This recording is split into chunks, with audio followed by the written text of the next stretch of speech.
কৃষক কৃষি তার উন্নয়ন সব নিয়ে আমাদের এই আয়োজন। বাংলার কৃষি, বাংলার কৃষি, বাংলার কৃষি। ফলবে ফসল ভরবে গোলা আরো বেশি বেশি। বাংলার কৃষি, বাংলার কৃষি, বাংলার কৃষি, বাংলার কৃষি, বাংলার কৃষি। সুপ্রিয় দর্শক, বাংলার কৃষি অনুষ্ঠান থেকে শুভেচ্ছা জানাচ্ছি। কৃষি তথ্য, প্রযুক্তি ও পরামর্শ নিয়ে আমাদের প্রতিদিনের কৃষিভিত্তিক আয়োজন বাংলার কৃষি। কৃষক ভাইরা, আমাদের আজকের অনুষ্ঠানে আপনারা দেখবেন মাঠ ফসলের করণীয় সম্পর্কে একটি মাঠ প্রতিবেদন এবং সেই সঙ্গে থাকছে কৃষি বিষয়ক নানা রকম তথ্য ও পরামর্শ। অনুষ্ঠানের শেষাংশে থাকছে প্রাণী সম্পদ বিষয়ক প্রতিবেদন। শুরুতেই মাঠ প্রতিবেদন।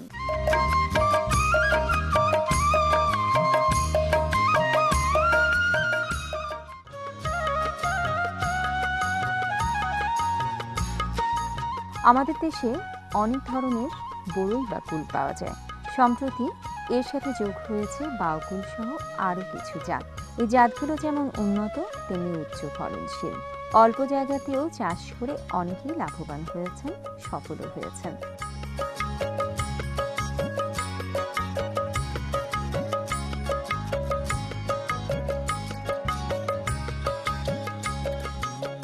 তবে ঈশ্বরদীর বাবুলচরে জনাব জহিরুলের বাউকুল বাগানের চিত্র একটু হলেও অন্যরকম।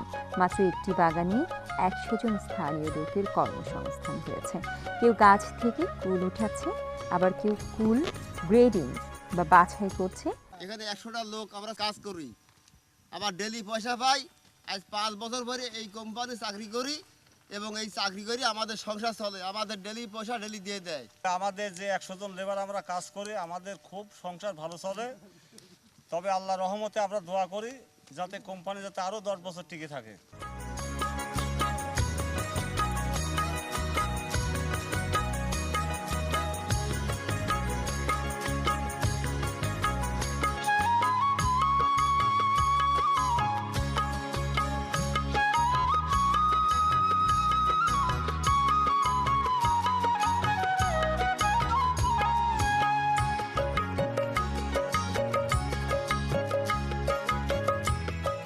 আর কয়েকজন কার্টুন তৈরি করার কাজে ব্যস্ত রয়েছে। মাথায় করে ট্রাকে মাল বোঝাই করছে কেউ কেউ।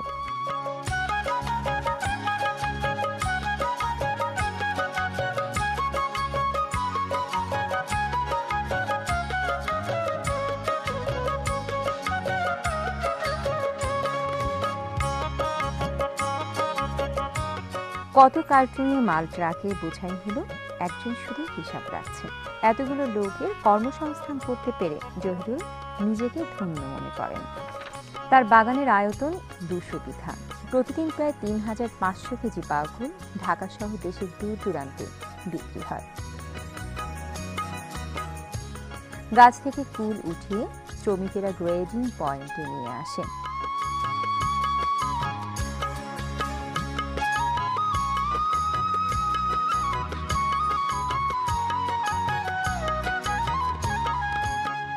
রাস্তার দুধারে শুধু শ্রমিক আর শ্রমিক।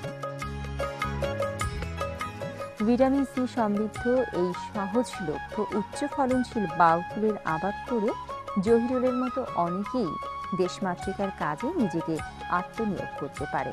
তাহলেই কর্মসংস্থান বেড়ে বেকারত্বের বোঝা কিছুটা হলেও কমবে।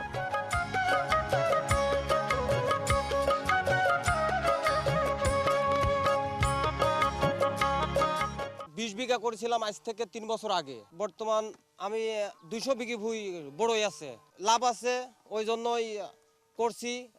ডেলি দিন 100টা লিভার খাটছে। আজ থেকে 5 বছর আগের থেকে ঘুরে বেড়াইতাম, কিন্তু ছোট্ট ঈদ থেকে আবাদ করা ধরছি। আবাদ করা ধরি আজ থেকে 3 বছর আগের থেকে আমি এত দূর পর্যায়ে এগিয়ে গেছি। 100টা লোক কাজ করে, 100টা পরিবার চলে। আমার মাল এখান থেকে যায় হচ্ছে ঢাকা, ঢাকা থেকে যায় 2টা বাজারে।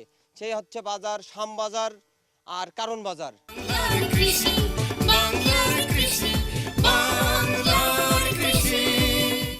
মাঘ মাসে কৃষক ভাইদের করণীয় খরা সহনশীল ফসল ও জাতের আবাদ করা, দলীয়ভাবে গভীর নলকূপ ও পাওয়ার পাম্প চালু করার প্রস্তুতি নিতে হবে। পুকুর, জলাশয়, খাল ও ডোবায় বৃষ্টির পানি ধরে রাখা। উপকূলীয় অঞ্চলে বোরো মৌসুমে বিধান 47 ও অন্যান্য উপযোগী জাতের আবাদ করা যায়। উপকূলীয় অঞ্চলে এ সময় মুগ ডাল আবাদ করা যায়। উপকূলীয় অঞ্চলে যেখানে জোয়ার ভাটায় জমিতে পানি জমে থাকে সেখানে সরজান পদ্ধতিতে সবজি ও ফলের চাষ করার জন্য সরজান বেড তৈরি করতে পারেন। আলু ক্ষেতে মরক দেখা দিলে প্রয়োজনীয় ছত্রাকনাশক প্রয়োগ করুন। বোরো ধান রোপণ করুন। খরা সহনশীল কাউন চাষ করুন। ক্ষীরা, তরমুজ, মিষ্টি কুমড়া চাষ করুন। শীতকালীন শাকসবজি ও বোরো ধানের বীজ বপন করুন। মাসের দ্বিতীয় সপ্তাহে বোরো ধানে উপরি সার প্রয়োগ করুন। মাসের দ্বিতীয় সপ্তাহে উপসি আউশের আগাম বীজতলা তৈরি করুন। গম, সরিষা, ছোলা, তিসি, ভুট্টা ফসলে সেচ দিন। মাসের শেষ সপ্তাহে পুকুর, জলাশয়, খাল, ডোবায় পানি সংরক্ষণ করুন। রবি ফসলে ইউরিয়া উপরি প্রয়োগ করুন এবং প্রয়োজনে সেচ দিন। চারা রোপণকালে শৈত্যপ্রবাহ শুরু হলে কয়েকদিন দেরি করে চারা রোপণ করুন। বোরো ধান রোপণের পর শৈত্যপ্রবাহ দেখা দিলে জমিতে 5 থেকে 7 সেন্টিমিটার পানি ধরে রাখুন। বোরো ধানে পর্যায়ক্রমে ভিজানো ও শুকনো পদ্ধতিতে AWD সেচ প্রদান করুন। ফসলের পোকামাকড় দমনে জৈব বালাইনাশক এবং সেক্স ফেরোমন ব্যবহার করুন। বালাইনাশকের যথেচ্ছ ব্যবহার থেকে বিরত থাকুন। বালাইনাশক কেনার সময় প্যাকেট বা বোতলের গায়ে মেয়াদ আছে কিনা দেখে কিনুন। বোরো ধানের জমিতে চারা রোপণের 7 থেকে 10 দিনের মধ্যে গুটি ইউরিয়া প্রয়োগ করুন। বোরো ধানের জমিতে LCC ব্যবহার করে ইউরিয়া উপরি প্রয়োগ করুন। শতভাগ বোরো জমিতে পার্চিং করুন। বাংলার কৃষি, বাংলার কৃষি, বাংলার কৃষি। শুধু দর্শক দেখছিলেন প্রতিদিনের নিয়মিত অনুষ্ঠান বাংলার কৃষি। আপনাদের এই সময়ের করণীয় সম্পর্কে জানাতেই আমাদের এই আয়োজন বাংলার কৃষি।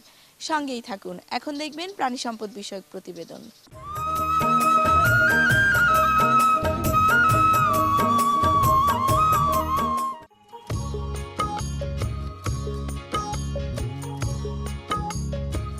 একটি সুস্থ সবল সমৃদ্ধ মেধাবী জাতি গঠনে দুগ্ধ উৎপাদনের গুরুত্ব অপরিসীম। গাভীর দুধ প্রকৃতির শ্রেষ্ঠ খাবার। দুধ থেকে ঘি, আইসক্রিম, বাটার, মাখন, ননি, পাউডার দুধ এবং পাস্তুরিত প্যাকেটজাত দুধ, মিল্কভিটা ছাড়াও অন্যান্য প্রতিষ্ঠান বাজারজাত করে থাকে। এই ধারাবাহিকতায় সাঁথিয়া উপজেলার খান মাহমুদপুর গ্রামের কৃষক ও খামারিরা সমবায় সমিতি গঠন করে সকাল বিকাল মিল্কভিটার প্রসেসিং প্ল্যান্টে বিক্রি করে তাদের দুধ।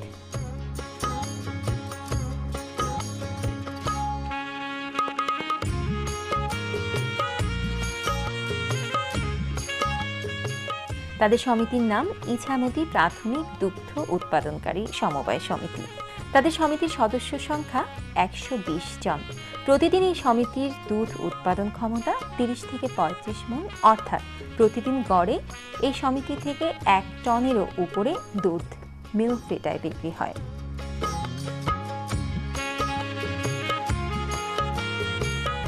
সব সদস্যের নামে একটি করে জমা বই দেওয়া হয়। প্রতিদিন কত কেজি দুধ মিল্কভিটায় বিক্রি করা হলো তা লিপিবদ্ধ করা হয়। সাপ্তাহিক ভিত্তিতে মিল্কভিটা খামারিদের দুধের মূল্য পরিশোধ করা হয়। দেশের কয়েকটি স্থানে মিল্কভিটা সহ আরও কিছু বাণিজ্যিক প্রতিষ্ঠানের রয়েছে দুধ প্রক্রিয়াজাত প্ল্যান্ট। খামারিদের দুধ পাস্তুরিত করে প্যাকেটজাত করে ডিলারের মাধ্যমে সারা দেশে বিপণন করা হচ্ছে।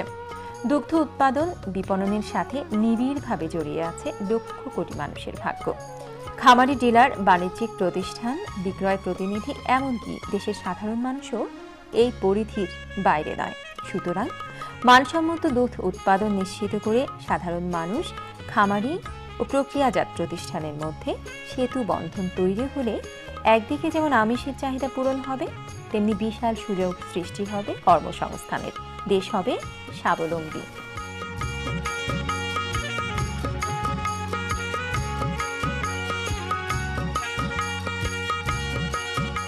এখানে প্রত্যেকজন খামারিকে একটা করে বই দেওয়া হয় বিল দেওয়ার জন্য, এবং প্রত্যেক সপ্তাহ শেষে মাসের 4 তারিখ, 12 তারিখ, 20 তারিখ এবং 28 তারিখে তাদের দুধের ননির উপর বিল পরিশোধ করা হয়।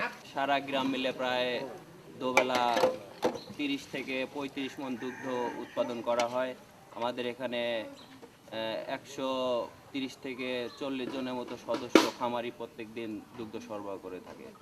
আমাদের এলাকার মানুষ দুগ্ধ উৎপাদন করে সেটা নিজের বাচ্চাদের বা নিজেরা খেয়ে শারীরিকভাবে সুস্থ হচ্ছে এবং আর্থিকভাবে উন্নতি লাভ করতে। এই গ্রামের প্রত্যেকটা বাড়ি একটা খামার হয়ে গেছে। প্রত্যেকেই একটা দুটা গরু থেকে এখন সবাই স্বাবলম্বী। সবার বাড়িতে 5টা 7টা 10টা 20টা গরু হয়ে গেছে এবং সবাই এখন গরু পালন করে স্বাবলম্বী। বাংলার কৃষি, বাংলার কৃষি, বাংলার কৃষি। দেখছিলেন প্রাণী সম্পদ বিষয়ক প্রতিবেদন। এরই সঙ্গে শেষ করছি আমাদের আজকের আয়োজন বাংলার কৃষি। বাংলার কৃষি আগামীকাল একই সময়ে প্রচারিত হবে। কৃষক ভাইরা, আমাদের এই অনুষ্ঠান সম্পর্কে আপনার মতামত এবং পরামর্শ আমাদের লিখে জানাতে পারেন। আমাদের লিখবার ঠিকানা প্রযোজক বাংলার কৃষি, কক্ষ নম্বর 222, বাংলাদেশ টেলিভিশন ভবন, রামপুরা, ঢাকা। আমাদের email address banglarkrishi@ais.gov.bt। Facebook ID বাংলার কৃষি। আপনারা ইচ্ছা করলে ইউটিউবে বাংলার কৃষি অনুষ্ঠানটি দেখতে পারেন। কৃষক ভাইয়েরা, আপনারা ভালো থাকুন, সুস্থ থাকুন, সেই প্রত্যাশায় শেষ করছি আমাদের আজকের বাংলার কৃষি। আল্লাহ হাফেজ। কৃষক কৃষি